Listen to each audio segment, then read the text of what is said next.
Hello everyone, welcome back to my YouTube channel. Gauri Kalyana ಸೀರಿಯಲಲ್ಲಿ ಇವತ್ತಿನ ಎಪಿಸೋಡಲ್ಲಿ ಏನೇನೆಲ್ಲ ಟ್ವಿಸ್ಟ್ ಆಯಿತು, ಏನೇನೆಲ್ಲ ಟರ್ನಿಂಗ್ ಪಾಯಿಂಟ್ಸ್ ಆಯಿತು ಅಂತ ನಿಮಗೆ ಕಂಪ್ಲೀಟಾಗಿ ಡೀಟೇಲ್ಸ್ ಬೇಕಂತಂದರೆ ನನ್ನ ಚಾನಲ್ನ ಸಬ್ಸ್ಕ್ರೈಬ್ ಮಾಡ್ಕೋಬೇಕಾಗುತ್ತೆ. ಹಾಗೆ ಈ ವಿಡಿಯೋನ ಫಸ್ಟಿಂದ ಕೊನೆವರೆಗೂ ನೋಡಿ, ಹಾಗೆ ವಿಡಿಯೋಗೊಂದು ಕಮೆಂಟ್ ಮಾಡಿ, ವಿಡಿಯೋ ಆ ಥರ ಇತ್ತು ಅಂತ ಕೂಡ ಕಮೆಂಟ್ ಮಾಡಿ ತಿಳಿಸಿ. ಹಾಗೆ ವಿಡಿಯೋಗೊಂದು ಲೈಕ್ ಕೊಡೋದನ್ನು ದಯವಿಟ್ಟು ಮರೆಯೋಕೆ ಹೋಗ್ಬಿಡಿ.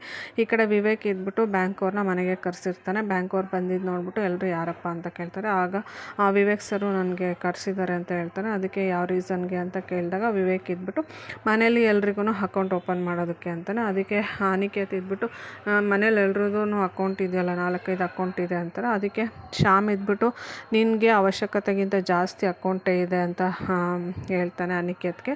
ಸೊ ಅನಿಕೇತ್ ಹುರ್ಕೋತಾನೆ. ಅದಕ್ಕೆ ಚಂಚಲ ಇದ್ಬಿಟ್ಟು ನನ್ನ ಮಗನ ವಿಷಯಕ್ಕೆ ನೀನು ಯಾಕೆ ಬರ್ತಾ ಇದೀಯ ಶ್ಯಾಮ್, ನನ್ನ ಮಗನ ಅಕೌಂಟ್ ವಿಷಯ ಎಲ್ಲ ನೀನು ಯಾಕೆ ಮಾತಾಡ್ತಾ ಇದೀಯಾ, ಅವ್ರಿಗೆ ಎಷ್ಟಾದರೂ ಅಕೌಂಟ್ ಇರಲಿ, ಅದನ್ನು ತೊಗೊಂಡು ನಿನಗೇನಾಗಬೇಕು, ಇವಾಗ ಅಕೌಂಟ್ ಮಾಡಿಸೋ ಅವಶ್ಯಕತೆ ಏನಿದೆ ಅಂತ ಹೇಳ್ತಾಳೆ. ಅದಕ್ಕೆ ಆಶಾ ಇದ್ಬಿಟ್ಟು ಅಕೌಂಟ್ ವಿಷಯ ಮಾತಾಡಿದ್ರೆ ನೀನು ಯಾಕೆ ಅಷ್ಟು ಹುರ್ಕೋತೀಯ ಚಂಚಲ ಅಂತ ಹೇಳ್ಬಿಟ್ಟು ಮನೇಲಿ ಎಲ್ಲರೂ ವಾದ ಮಾಡೋದಕ್ಕೆ ಸ್ಟಾರ್ಟ್ ಮಾಡ್ತಾರೆ. ಸೊ ಅದನ್ನೆಲ್ಲ ನೋಡ್ಬಿಟ್ಟು ತಾತ ಇದ್ಬಿಟ್ಟು ಇಲ್ಲಿ ಬ್ಯಾಂಕ್ ಅವ್ರು ಬಂದಿರೋದು ಅವರಿಗೆ ಮಾತಾಡೋದಕ್ಕೆ ಬಿಟ್ಟು ನೀವೇ ಬರೀ ಮಾತಾಡ್ತಾ ಇದ್ದೀರಲ್ಲ ಅಂತ ಹೇಳ್ತಾರೆ. ಸೊ ಆಮೇಲೆ ಬ್ಯಾಂಕ್ ಅವ್ರು ಇದ್ಬಿಟ್ಟು ಡೀಟೇಲ್ಸ್ ಎಲ್ಲ ಹೇಳ್ತಾರೆ. ಅಕೌಂಟು ಇದು 0 ಬ್ಯಾಲೆನ್ಸ್ ಅಕೌಂಟ್ ಇದೆ, ಸೊ ಇದರಲ್ಲಿ ಅಕೌಂಟ್ ಮಾಡಿಸಿದ್ರೆ ಏನೇನೆಲ್ಲ ಬೆನಿಫಿಟ್ಸ್ ಇದೆ ಅಂತ ಎಲ್ಲ ಹೇಳ್ಬಿಟ್ಟು ಬ್ಯಾಂಕ್ ಅವರು ಎಕ್ಸ್ಪ್ಲೇನ್ ಮಾಡ್ತಾರೆ. ಸೊ ಅದಾದಮೇಲೆ ಸರಿತಾಗೆ ಏನೋ ಒಂಥರ ಡೌಟಲ್ಲಿ ನೋಡ್ತಾ ಇರ್ತಲ್ಲ, ಏನಕ್ಕೆ ವಿವೇಕ್ ಈ ಥರ ಮಾಡ್ತಾ ಇದ್ದಾನೆ ಅಂತ ಹೇಳ್ಬಿಟ್ಟು ಆಮೇಲೆ ಎಲ್ಲ ಡೀಟೇಲ್ಸನ್ನು ತೊಗೋತಾನೆ.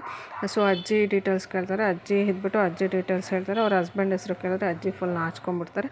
ಅದಕ್ಕೆ ಮನೇಲಿ ಎಲ್ಲರೂ ಇಷ್ಟು ವಯಸ್ಸಾದ್ರೂ ನೀವು ಗಂಡನ ಹೆಸರು ಹೇಳೋದಕ್ಕೆ ಎಷ್ಟು ನಾಚ್ಕೊತಾ ಇದ್ದೀರಾ ಅಂತ ಹೇಳ್ಬಿಟ್ಟು ಎಲ್ಲರೂ ಕಾಮಿಡಿ ಮಾಡೋದಕ್ಕೆ ಸ್ಟಾರ್ಟ್ ಮಾಡ್ತಾರೆ. ಸೊ ಅದಾದಮೇಲೆ ಬ್ಯಾಂಕ್ ಅವರು ಮನೇಲಿರೋರು ಎಲ್ರದ್ದು ಪ್ರತಿಯೊಬ್ಬರದ್ದು ಡೀಟೇಲ್ಸ್ ತೊಗೊಳೋದಕ್ಕೆ ಸ್ಟಾರ್ಟ್ ಮಾಡ್ತಾರೆ.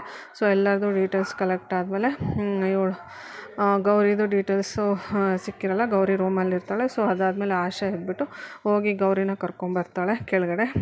ಸೊ ಅದ್ರ ಜೊತೆಲಿ ಮೋನಿಕಾ ಕೂಡ ಗೌರಿ ಜೊತೆ ಬರೋದಕ್ಕೆ ಸ್ಟಾರ್ಟ್ ಮಾಡ್ತಾರೆ. ಸೊ ಅದಾದಮೇಲೆ ವಿವೇಕ್ ಇದ್ಬಿಟ್ಟು ಮೋನಿಕಾ ಯಾಕೆ ಇವಳ ಜೊತೆ ಬರ್ತಾ ಇದ್ದಾಳೆ ಅಂತ ಹೇಳ್ಬಿಟ್ಟು ಶಾಕಲ್ಲಿ ನೋಡ್ತಾ ಇರ್ತಾನೆ. ಸೊ ಅದಾದಮೇಲೆ ಬ್ಯಾಂಕ್ ಅವ್ರು ಹೇಳ್ತಾರೆ, ಸರ್ ಒಂದೇ ಅಕೌಂಟಿಗೆ ಪರ್ಮಿಷನ್ ಇರೋದು, ಈ ಒಬ್ಬರು ಡೀಟೇಲ್ಸ್ ಮಾತ್ರ ತೊಗೊಳಕ್ಕಾಗುತ್ತೆ ಅಂತ ಹೇಳ್ಬಿಟ್ಟು ಹೇಳ್ತಾರೆ. ಅದಕ್ಕೆ ಇಲ್ಲಿ ಇದ್ಬಿಟ್ಟು ಎಲ್ಲರೂ ಇಬ್ಬರು ಇದ್ದಾರಲ್ವ, ಒಬ್ಬರಿಗೆ ಮಾಡಿಸಿ ಒಬ್ಬರಿಗೆ ಮಾಡಿಸಿಲ್ಲ ಅಂದರೆ ಇದು ಭೇದ ಭಾವ ಆಗುತ್ತಲ್ವ ಅಂತ ಹೇಳ್ತಾರೆ. ಅದಕ್ಕೆ ಗೌರಿ ಇದ್ಬಿಟ್ಟು ನನ್ನ ಹತ್ರ ಅಕೌಂಟಲ್ಲಿ ದುಡ್ಡು ಇಡೋದಕ್ಕೆ ಏನೋ ದುಡ್ಡಿಲ್ಲ, ಮೋನಿಕಾ ಅಕ್ಕದೇ ಮಾಡಿಸಿ, ನನಗೆ ಬ್ಯಾಂಕ್ ಅಕೌಂಟ್ ಅವಶ್ಯಕತೆ ಇಲ್ಲ ಅಂತ ಹೇಳ್ಬಿಟ್ಟು ಗೌರಿ ಹೇಳ್ತಾರೆ. ಅದಕ್ಕೆ ವಿವೇಕ್ ಇದ್ಬಿಟ್ಟು ಮನಸಲ್ಲೇ ಬೈಕೊಳ್ಳೋಕೆ ಸ್ಟಾರ್ಟ್ ಮಾಡ್ತಾಳೆ. ಇವಳು ಅವತ್ತು ಹಾಸ್ಪಿಟಲಲ್ಲಿ ಅಷ್ಟೆಲ್ಲ ಕಷ್ಟಪಟ್ಟಿದ್ದಕ್ಕೆ ನಾನಿವತ್ತು ಈ ಥರ ಅಕೌಂಟ್ ಮಾಡಿಸೋದಕ್ಕೆ ಮಾಡ್ತಾಯಿದ್ರೆ ಎಷ್ಟು ತ್ಯಾಗಮಯ ಈ ಥರ ಅಕ್ಕನಿಗೆ ಬಿಟ್ಕೊಡ್ತಾ ಇದ್ದಾಳೆ ಅಂತ ಹೇಳ್ಬಿಟ್ಟು ಮೋನಿಕಾ ಇದ್ಬಿಟ್ಟು ಗೌರಿ ಹೇಳ್ತಾ ಇರೋದು ಕರೆಕ್ಟಾಗಿ ನಂದೇ ಅಕೌಂಟ್ ಮಾಡಿಸಿ ಗೌರಿಗೆ ಇನ್ನೊಂದ್ಸಲ ಮಾಡಿಸಿದ್ರೆ ಆಯಿತು ಅಂತ ಹೇಳ್ಬಿಟ್ಟು ಮೋನಿಕಾ ಕೂಡ ಹೇಳ್ತಾಳೆ. ಮೋನಿಕಾ ಹಂಗೆ ಹೇಳಿದ್ದನ್ನು ವಿವೇಕೆ ಅಕ್ಸೆಪ್ಟ್ ಮಾಡ್ಕೊಳಕ್ಕೆ ಆಗ್ತಾ ಇರಲ್ಲ. ಸೊ ಅದಾದಮೇಲೆ ಆಶಾ ಇದ್ಬಿಟ್ಟು ಅಮ್ಮ ಗೌರಿ, ನಿನ್ನ ಗಂಡ ಈ ಬ್ಯಾಂಕ್ ಅಕೌಂಟೆಲ್ಲ ಮಾಡಿಸ್ತಾ ಇರೋದು ನಿನಗೋಸ್ಕರನೇ ಈ ಥರ ಎಲ್ಲ ಡ್ರಾಮಾ ಮಾಡ್ತಾ ಇರೋದು, ಅದನ್ನು ಅರ್ಥ ಮಾಡ್ಕೊ, ನಿನ್ನ ಅಕೌಂಟನ್ನು ನೀನು ಮಾಡಿಸ್ಕೊ. ಸೊ ಮೋನಿಕಾ ಅಕೌಂಟ್ನ ಅನಿಕೇತು ಅವಳನ್ನ ಬ್ಯಾಂಕಿಗೆ ಕರ್ಕೊಂಡೋಗಿ ಬೇಕಾದರೆ ಹೋಗಿ ಮಾಡಿಸ್ಕೊಂಬರ್ತಾನೆ, ನಿನಗೋಸ್ಕರನೇ ವಿವೇಕ್ ಇಷ್ಟೆಲ್ಲ ಅರೇಂಜ್ಮೆಂಟ್ಸ್ ಮಾಡಿರೋದು ಅಂತ ಹೇಳ್ಬಿಟ್ಟು ಆಶಾ ಹೇಳ್ತಾಳೆ. ಸೊ ಅದನ್ನೆಲ್ಲ ಕೇಳಿಬಿಟ್ಟು ಗೌರಿಗೆ ಶಾಖ ಹೋಗ್ಬಿಡುತ್ತೆ. ಸೊ ಅದಾದಮೇಲೆ ವಿವೇಕ್ ಇದ್ಬಿಟ್ಟು ಗೌರಿ ನಿನ್ನ ಡೀಟೇಲ್ಸ್ ಕೊಡು, ಮನೇಲಿ ಎಲ್ಲರೂ ಹೇಳ್ತಾ ಇದ್ದಾರೆ ತಾನೆ, ದೊಡ್ಡವ್ರು ಹೇಳೋ ಮಾತನ್ನು ಅರ್ಥ ಮಾಡ್ಕೊ ಅಂತ ಹೇಳ್ಬಿಟ್ಟು ವಿವೇಕ್ ಕೂಡ ಗೌರಿಗೆ ಪ್ರೆಷರ್ ಆಗ್ತಾನೆ.